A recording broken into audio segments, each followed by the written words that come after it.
ये टॉपिक आपका बीसीए और एमसीए के मैथ्स से रिलेटेड है।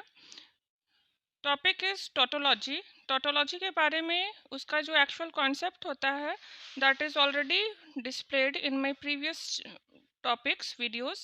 You can take help from there, otherwise in description you will find the link for that particular topic. Tautology का concept होता क्या है कि अगर आपका कोई स्टेटमेंट है, पी एंड क्यू कोई स्टेटमेंट है, और जो आपका फाइनल कंक्लूजन आएगा उस फाइनल कंक्लूजन में सारे वैल्यूज, सारे ट्रूथ वैल्यूज अगर ट्रू आते हैं, it means it displays that the given statement is a tautology. अगर इसमें एक भी कंडीशन फॉल्स आता है, it means that statement is not a tautology. Fine. और इसका जस्ट अपोजिट कॉन्सेप्ट है दैट इज कॉन्ट्राडिक्शन। कॉन्ट्राडिक्शन का कॉन्सेप्ट क्या होता है कि अगर फाइनल स्टेटमेंट जो भी है उसमें अगर आपके सारे वैल्यूज फॉल्स आते हैं तो that is termed as contradiction. तो हम लोग यहाँ पे पहले टोटोलॉजी के बारे में देखते हैं। क्वेश्चन है कि prove that P and Q implies P is a tautology। तो आपका जो यहाँ पे स्टेटमेंट दिया हुआ है उसको आपको प्रूफ करना है कि वेदर इट इज टोटोलॉजी और नॉट। तो हम लोग क्या करेंगे, पहले देखना है कि आपके क्वेश्चन में कितने वेरिएबल्स हैं, कितने स्टेटमेंट हैं। तो यहाँ पे हम देख रहे हैं कि P और Q सिर्फ दो वेरिएबल्स हैं। तो P और Q से रिलेटेड हमने पहले जो पॉसिबल वैल्यूज है वो ले लिए। 2 times true, 2 times false, then in Q we will take single times true, then single false. So we have created a truth table like this. Then first value is P and Q. So we have to make a truth table for P and Q.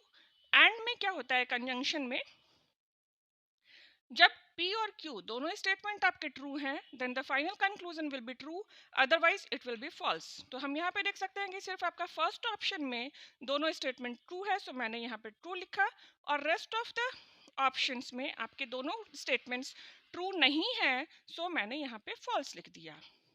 अब क्या करना है, according to the question P and Q का जो result आया उसको आपको implies करना है P के साथ।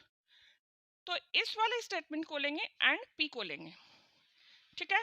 तो अब P and Q implies P का जो स्टेटमेंट आएगा उसमें होता है, इम्प्लाइज का जो स्टेटमेंट होता है वो होता है कि first statement will be true and second will be false, then the condition will be false.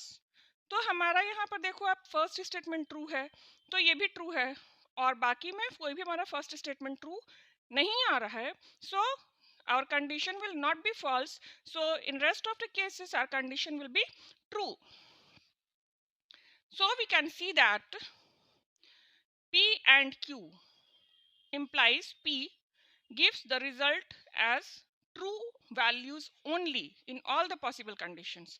So we can say that P and Q implies P is a tautology. ठीक है।